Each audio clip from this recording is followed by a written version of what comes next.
शक्तिशाली हो गए हैं। कहीं ऐसा तो नहीं है वेगनार ग्रुप को मार मतलब फंसा देना खुद पुतिन की ही चाल थी। देखिए वेगनार ग्रुप एक प्राइवेट आर्मी की ग्रुप है। वेगनार ग्रुप की शुरुआत जो थी प्रिगोजिन और दिमित्री उत्किन ने किया था। इसका मुख्यालय जो है वो सेंट पीटर्सबर्ग में है। सेंट पीटर्सबर्ग में इसका मुख्यालय और इसकी सेना बहुत जगह फैली हुई है। ये रिक्रूटमेंट भी अपनी सेना में करते रहते हैं।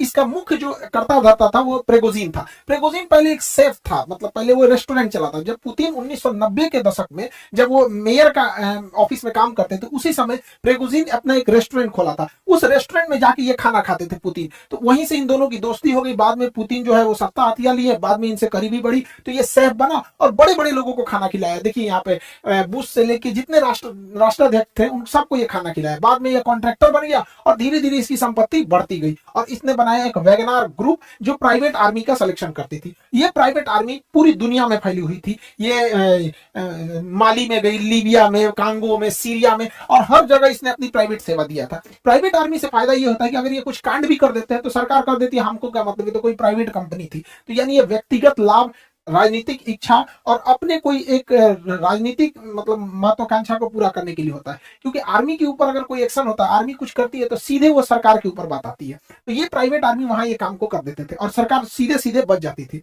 ये वेगनार ग्रुप इसमें बहुत खतरनाक लड़ाके शामिल होते हैं। विगत इधर सालों में, यहाँ हाल ही महीनों में देखेंगे तो इसमें गोरखा, नेपाल से गोरखाओं भी वहां जाने लगे हैं इसमें शामिल करने के लिए। यहाँ पे प्रिगोजिन ने बहुत बड़े मात्रा में जेल से कैदियों को निकालकर और अपने इस वेगनार ग्रुप में शामिल करने का प्रयास किया था। आप सोचिए जेल में कोई अच्छा आदमी तो जाता नहीं है, खतरनाक लोग पहुंचते हैं, उसको ले आके ये वेगनार ग्रुप में शामिल कर दिया। तो आप अंदाजा लगाइए वेगनार ग्रुप कितना ही ज्यादा खतरनाक था।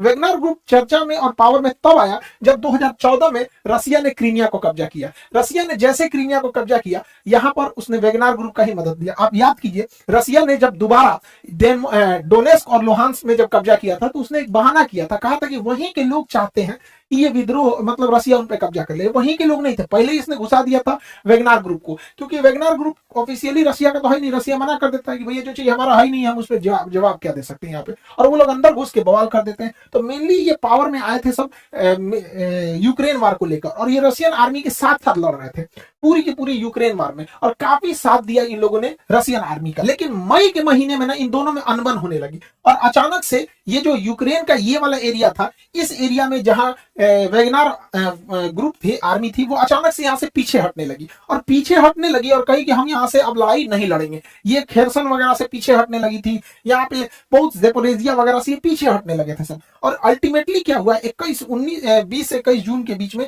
ये लोगों ने बहुत खतरनाक रूप ले लिया और पीछे हटते हटते ये यूक्रेन छोड़ के और रसिया के शहर रोस्टोव पे कब्जा कर लिया। अब रसिया का शहर रोस्टोव इसलिए जरूरी है कि पूरी यूक्रेन लड़ाई में इस साइड का जितना कमांड सेंटर और लॉजिस्टिक सेंटर है वो रोस्टोव ही है, यहीं से सारा सामान जाता है। इन लोगों ने रोस्टोव शहर को कब्जा कर लिया और यहाँ एक हाईवे है M4 हाईवे। ये हाईवे सीधे मॉस्को तक जाता है। मॉस्को यहाँ से 1000 किलोमीटर है, 1000 किलोमीटर है रोस्टोव से मॉस्को। ये लोग मॉस्को मार्च निकाल दिए और प्रिगोजिन जो है इसका अध्यक्ष, उसने कह दिया कि बहुत जल्दी हम रसिया को एक नया नेतृत्व प्रदान करेंगे, मतलब तख्ता पलट की कोशिश थी। इसी क्रम में जब ये रोस्टोव से आगे बढ़े तो वोरोनिज शहर से पहले इन्होंने रसिया के एक हेलीकॉप्टर को मार के गिरा दिया। अब वोरोनिज शहर के जब रसिया के हेलीकॉप्टर को मार के गिराया तो जैसे ही इनकी आर्मी यहाँ रोस्टोव से पार करते हुए वोरोनिज शहर तक पहुंची तो यहाँ पे रशियन आर्मी और ये वेगनार ग्रुप के बीच फाइट हुआ और ये फाइट खत्म करके ये वेगनार ग्रुप आगे बढ़ने लगी रसिया से और यहाँ से 200 किलोमीटर पहुंची तो ये मॉस्को से की ओर जाने वाली सारी सड़कों को घेर दिया गया। लेकिन 200 किलोमीटर दूर वेगनार ग्रुप रुक गई। इसी बीच क्या हुआ कि यहाँ से बेलारूस की एंट्री होती है। बेलारूस कहता है प्रिगोजिन को समझौता करा देता है, प्रिगोजिन यहाँ से बेलारूस चले जाते हैं और यहाँ से वो आदेश देते हैं कि यहाँ से उनकी सेना अब लौट जाएगी। अब यहाँ से वेगनार ग्रुप जैसे आई थी, वेगनार ग्रुप यहाँ से फिर से उसी तरह से वापस लौट गए यूक्रेन के रास्ते। लेकिन पुतिन इस पर पूरी तरह से भड़क चुके हैं। पुतिन ने सबक सिखाने का ठान लिया है वेगनार ग्रुप पर। देखिए एक्चुअली हुआ क्या था, इसके पीछे जांच के बाद क्या पता चला उसको हम लोग समझते हैं। देखिए सारी कहानी होती है, अचानक से ये 2 दिन का तख्ता पलट शुरू होता है और ये बेलारूस के लुकाशेंको, तो लुकाशेंको के इंटरफेयर के बाद अचानक एक दिन में तख्ता पलट खत्म हो जाता है। ये इतना चुटकी में नहीं। हालांकि आप समझ सकते हैं पुतिन कितना पावरफुल इंसान और कितना इनका पकड़ होगा कि चौतरफा ये प्रतिबंधों से घिरे हुए हैं, पूरे यूरोप और पानी पी गरिया रहा है, यूक्रेन में लड़ाई लड़ रहे हैं और अंदर तख्ता पलट की बवाल हो रहा है, फिर भी 2 मिनट में सुलझा दिया ये इंसान। देखिए हो रहा क्या था यहाँ पे, ये सब चीज पहले से पुतिन की चाल थी। समझिए पुतिन ने क्या किया, जब वेगनार ग्रुप का सहारा लेना था तो वेगनार ग्रुप को सहारा लेने के लिए पुतिन ने पूरी यूक्रेन वार की जिम्मेदारी अब जनरल सर्जेई सुरोविकिन को, ये जो थे ये वेगनार ग्रुप के सपोर्टर थे, ये वेगनार ग्रुप को प्रॉपर सपोर्ट कर रहे थे और वेगनार ग्रुप जो थी अपने पूरे लड़ाकों के साथ घुस गई यूक्रेन की लड़ाई में। और ये सर्जोई थे, ये पूरी तरह वेगनार ग्रुप को हथियार, पैसा, लॉजिस्टिक सब सप्लाई कर रहे थे और इन्हीं के दम पर बहुत तेजी से यूक्रेन पे कब्जा कर लिया गया। लेकिन ये लोग थोड़ा ज्यादा मन बढ़ गए थे, इन लोगों को लगता था कि यही रसिया को कंट्रोल कर रहा है। ये बहुत ज्यादा मन इनका जब बढ़ने लगा तो पुतिन ने कहा कि भैया अब हमको अपनी ओरिजिनल चाल पे आना पड़ेगा। इसने क्या किया, सेर्जेई को पद से हटा दिया और सेनापति बना दिया। अगला जनरल जो नियुक्त कर दिया, जिसके कंट्रोल में पूरी यूक्रेन वार होनी थी, वो बना दिया वेलेरी जेरासिनोव। इस स्टूडेंट का नाम वो होता है, लगता है दवाई वही का नाम है, वेलेरी जेरासिनोव। इनको बना दिया सेनापति। अब भैया ये ठहरा इसके खिलाफ, इनके खिलाफ। इसने क्या किया, इनको पैसा देना रोक दिया, इन्हें लॉजिस्टिक सप्लाई देना रोक दिया, हथियार देना रोक दिया, खाना पीना सप्लाई रोक दिया। अब ये भैया ही भड़क गया, ये बोला भैया तुम तो बहुत अच्छा थे, ये इन दोनों में पहले से खुन्नस चलता है भैया यहाँ पे। इसने चढ़ा दिया इसको कि एक काम करो तुम पुतिन के खिलाफ ही बगावत कर दो। पुतिन का तो यही चाल था भैया कि पहले तुम ही को हम आगे बढ़ाएंगे और तुमसे हम जीतेंगे, कूचाएगा तुम तभी मेरा ही फायदा, कूच देगा यूक्रेन को तभी मेरा फायदा।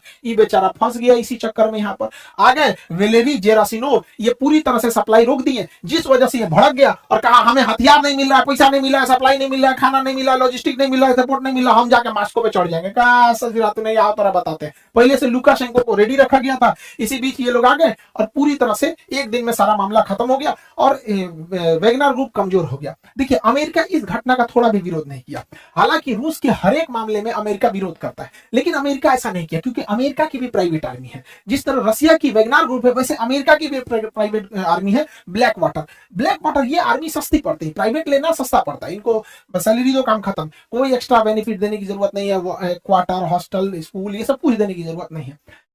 ये इतना खतरनाक है ब्लैक वाटर ग्रुप की ये सेम रशिया की वेगनर ग्रुप की तरह। इसकी ही सेवा अमेरिका ने लिया था इराक वार में। इराक पे जब अमेरिका ने कब्जा कर लिया तो उसकी सिक्योरिटी वगैरह के लिए इसलिए कंसल्ट किया था। ये लोग किसी को गोली मार देते, कोई जवाबदेही नहीं है, नहीं कुछ है, अमेरिका पल्ला झाड़ लेता है भैया ये क्या हुआ यहाँ पे। एक बार एक इराक में एक गाड़ी आ रही थी, इन लोगों ने उस गाड़ी के ऊपर हमला कर दिया, बेचारे 2007 की ये घटना है, उसमें 17 सिविलियन लोग मर गए वहां पे, तहस नहस हो गया। आज इराक का क्या हाल है, बर्बाद करके चले गए सब, यहाँ पे तहस नहस कर दिया यहाँ पे। बाद में इसकी बहुत छिछालेदर हुआ, किरकिरी हुई तो इसका नाम बदल के एकेडमी रख दिया गया। दोनों बात बराबर ही, लेकिन इस तरह के मामले में अमेरिका नहीं बोला होगा। तो मतलब ये हम बता रहे हैं कि देखिए अमेरिका क्या चीज करता है। अब इसमें अपने मेन टॉपिक पे आते हैं। ये बेचारा फंस गया। अब जब ये फंस गया तो पुतिन इन प्रेगोजिन को कहा कि आप चले जाइए बेलारूस।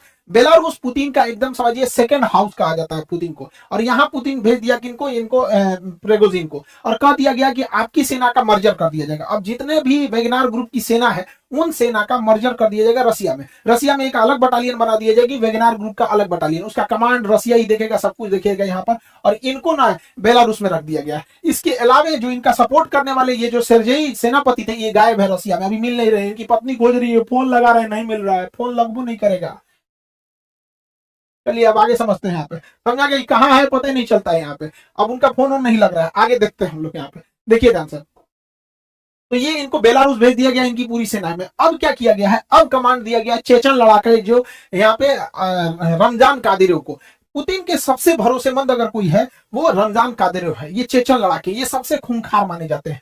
अब जो लड़ाई का रुख होगा वो कंप्लीट चेंज हो जाएगा, जो पहले नहीं हुआ था अब होगा। अब रसिया भयानक रफ्तार से हमला करेगा और यूक्रेन पे 3 तरफा हमला कर देगा। अब प्रेगोजिन जो है वो बेलारूस से हमला करेगा अपने वेगनार ग्रुप के लड़ाकों के साथ। तो यहाँ बेलारूस से हमला कर देगा प्रेगोजिन, और यहाँ रसिया से हमला करेगी उसकी मेन आर्मी। और ये रसिया का ये एरिया चेचन्या कहलाता है। चेचन्या में चेचन फोर्सेस को लेके आगे बढ़ेंगे ये रमजान कादिरोव। अब ये 3 ओर से तबातोड़ हमला होगा यहाँ पर यूक्रेन में। अब यूक्रेन को कोई बचाने वाला नहीं आएगा और ये हमला तेज हो भी गया है। देखिए यूक्रेन का ये एरिया जो है, ये एरिया में इसके सबसे बड़े परमाणु रिएक्टर में आते हैं। यहाँ पर जेपोरेजिया नाम है, ये नाइपर नदी के किनारे शहर है जेपोरेजिया। जेपोरेजिया में यूरोप का सबसे बड़ा परमाणु रिएक्टर है और यहाँ एक ही जगह में 6 परमाणु रिएक्टर है। देखिए 1 2 3 4 5 6 पूरे यूरोप का सबसे बड़ा परमाणु रिएक्टर है। अगर एक भी रिएक्टर में ब्लास्ट हुआ तो भयानक तबाही होगा।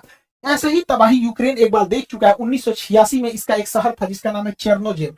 चेर्नोजेव में 1986 में एक रिएक्टर में ब्लास्ट हो गया था, केवल एक रिएक्टर में ब्लास्ट हुआ था और वो रिएक्टर इससे छोटा था। अभी क्या है, ये उससे अगर इनमें ब्लास्ट होता है इन रिएक्टर्स में, तो उससे 10 गुना ज्यादा तबाही मचाएगा, और यूक्रेन ही नहीं पूरा यूरोप बर्बाद हो जाएगा अगर इसमें ब्लास्ट हुआ तो। आप सोच सकते हैं कि ये रिएक्टर की सेफ्टी कितनी जरूरी है। लेकिन आपको लगता है ये सेफ्टी जरूरी है, लेकिन जरा ध्यान दीजिए, ये वही रिएक्टर है 6 ठो जो हम आपको सैटेलाइट इमेज में दिखा रहे हैं। 6 रिएक्टर दिखेंगे, 1 2 3 4 5 6 ये रिएक्टर है। और ये देखिए धमाका कहां तक हुआ है, ये रिएक्टर के कितने पास धमाका हुआ है, और इसमें रशियन आर्मी घुस चुकी है। रशियन आर्मी घुस चुकी है। 1 साल से जेपोरोजिया पर रशियन आर्मी का कब्जा है। यूक्रेन की आर्मी इस पे कब्जा कर ही नहीं पा रही थी, कितनों कोशिश की नहीं कब्जा कर पाई। लेकिन अचानक से यहां से भागने लगी रशियन आर्मी। रशियन आर्मी इसको खाली करके जाने लगी, उसको आदेश आया तुम खाली करो, जेपोरोजिया खाली करके वापस आओ। अब यूक्रेन को नहीं समझ में आ रहा, अगला टारगेट पुतिन का है कि जितने ये रिएक्टर है इस पर हमला कर देगा। लेकिन पुतिन इंतजार करेंगे हवाओं के रुख का, क्योंकि जब परमाणु रिएक्टर ब्लास्ट होता है तो उसमें खतरनाक रेडिएशन निकलते हैं, जिसमें गामा किरण सबसे खतरनाक होती है। जैसे हम कोरोना को नहीं देख सकते थे, वो हमारी जान ले लेता था, उसी तरह परमाणु रिएक्टर से निकलने वाली गामा रेस को हम नहीं देख सकते, लेकिन हमारी जान ले लेता है। अब अगर हवाओं का रुख इस पे डिपेंड करेगा, अगर हवाओं का रुख इस साइड में है तो पूरे यूरोप को तबाही होगी, और हवाओं का रुख इस साइड है तो अगर इसमें ब्लास्ट किया गया तो उल्टा रूस को तबाही होगी। अब यहां से रूस ने अपनी सेना को वापस बुला लिया है। जिस दिन हवाओं का रुख इधर होगा, मौसम विभाग बता देगी कि अगले 4 दिन 5 दिन तक हवाएं इधर चलेगी, विस्फोट करके जेपोरोजिया को उड़ा देगा। और इससे पहले जेपोरोजिया को काम तमाम कर दिया गया है, क्योंकि जेपोरोजिया जो परमाणु रिएक्टर है इसके पास ये बहुत बड़ा जलाशय है जो इसको कूलिंग के लिए काम आता है, ठंडा करने के लिए। पुतिन ने इसका पानी सुखा दिया, कैसे, इसे बांधवे तोड़ दिया। यहाँ पे ये रिएक्टर हो गया, ये रिएक्टर, यहाँ पे ये रिजर्वायर है, रिजर्वायर का बांध तोड़ दिया। बांध तोड़ने से पूरा पानी गिर गया। नोआ खाको का ये बांध का नाम था। नोआ बांध तोड़ देने से ये पूरा पानी निकल गया, यहाँ पानी ही नहीं है। अब दुनिया का कोई इंजीनियर अब इसे स्टार्ट नहीं कर सकता है। लेकिन इसमें पड़ा ईंधन में अगर ब्लास्ट हुआ तो यह नोजियम ब्लास्ट है 10 गुना ज्यादा खतरनाक साबित हो गई है। रूस ने यूक्रेन के जितने ठिकाने थे उसके उड़ाना चालू कर दिया। यूक्रेन के लगभग 9 से 10 जनरल रैंक के अधिकारियों को मार दिया, लगभग 100 अधिकारी को उड़ा दिया। जो भी वहां पर मिसाइल डिपो थे उसके ऊपर बम्बार्डमेंट कर दिया। कमांड सेंटर को रसिया ने उड़ा दिया। रसिया ने अब अपने प्रेसिजन गाइडेड बमों को गिराना चालू किया। पहले रसिया के जहाज नीचे उड़ते थे जिससे वो टारगेट पे बम गिराते, तो अब हाइट पे उड़ रहे हैं और precision guided laser guided bomb गिरा रहे हैं, जो महंगे होते हैं लेकिन अचूक हमला करते हैं। अब रसिया ने पूरा कमर कस लिया, हमले को तेज कर दिया। उसने अपने Su-35 बम्बर को उतार दिया है मैदान में। और इस बीच रसिया डिप्लोमेटिक भी खेल रहा है। यहाँ पर यूक्रेन जो था वो गेम खेल रहा था इजराइल के साथ, क्योंकि इजराइल एक ज्यूज कंट्री है, यहूदी। अब यहूदी कंट्री है और पूरे दुनिया में इजराइल के बाद अगर कोई दूसरा यहूदी प्रधानमंत्री है तो वो जेलेंस्की है। तो ये दोनों यहूदी हैं, ज्यूज। तो यहूदी का कार्ड खेल रहे थे। पुतिन ने कह दिया कि ये कोई यहूदी वगैरह नहीं है, अपने देश में यहूदियों के लिए इसने कुछ भी नहीं किया। और अगर ये यहूदी के नाम पे सहायता करेंगे तो इजराइल अपना भी मतलब भविष्य सोचे। अब इजराइल इसे आयरन डोम देने वाला था। अगर यूक्रेन को आयरन डोम मिल जाता तो यूक्रेन में एक भी गोला बारूद का आना असंभव हो जाता, क्योंकि आयरन डोम अब तक का सबसे ट्रस्टेड एयर डिफेंस सिस्टम है। वो छोटे छोटे हमलों को खत्म कर देता है।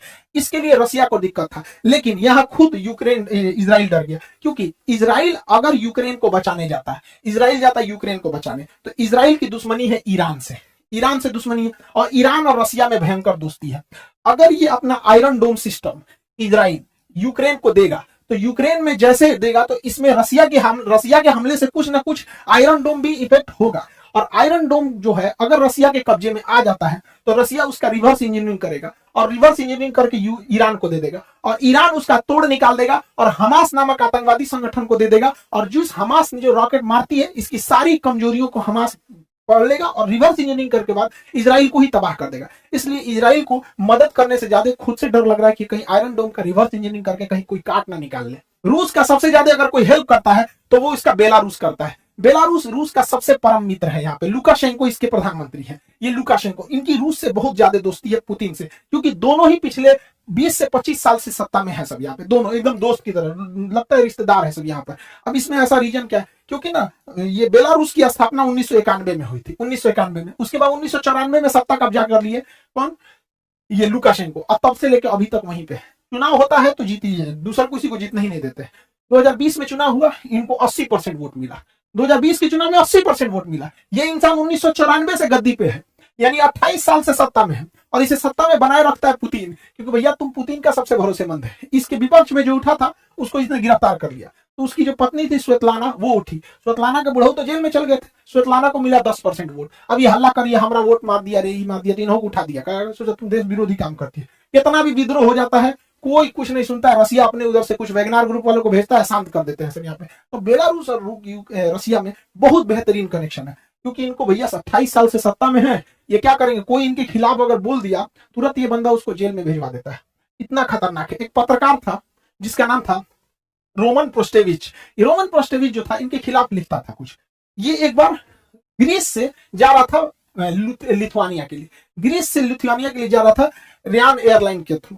अब जब ये ग्रीस से निकला, यूक्रेन के ऊपर से गया, जैसे बेलारूस के ऊपर से इसकी जहाज उतरी, इसने मिग 29 जहाज भेज दिया, लड़ाकू जहाज, और हवा में उसके जहाज को किडनैप कर लिया गया, जबकि ये इलीगल है, आप दूसरे जहाज को नहीं कर सकते। लेकिन इसने बहाना क्या बनाया कि इसको सूचना मिली है कि इसके अंदर बम रखा हुआ है, उतारो। अब भैया दोनों ओर से घेर लिए लड़ाकू जहाज, पायलट उतारा। जब पायलट उतारा तो इसकी पुलिस अंदर घुस गई और कही कि ससुरा रोमन प्रोस्टोविच निकालो इसको, चल रे ससुरा तुम ही बम है, लेके चल गई। जहाज को कहा जाओ जाओ, इसी की जरूरत है। इतना खतरनाक है बेलारूस। इनके खिलाफ आप बोले मतलब अगले दिन आपकी आंख खुलेगी जेल के अंदर। तो बेलारूस और रसिया के बीच में अच्छी दोस्ती है। रीजन क्या है कि बेलारूस में जब तक ये आपके लुकाशेंको है और इधर पुतिन है, भैया पुतिन सन 2000 से है, ये 1994 से, पुतिनों से बूढ़ है। तो समझ रहा है, पुतिन का हर मामले में लुकाशेंको हेल्प करते हैं और पुतिन भी इनका हेल्प करता है। दोनों एक दूसरे को सत्ता में रखे हुए हैं, तो दोनों को एक दूसरे की ज्यादा जरूरत है। अब कुछ लोगों का कहना है कि इस विद्रोह के बाद पुतिन कमजोर हो गए। कोई कमजोर नहीं हुए, उल्टे पुतिन शक्तिशाली हुए, क्योंकि 2016 में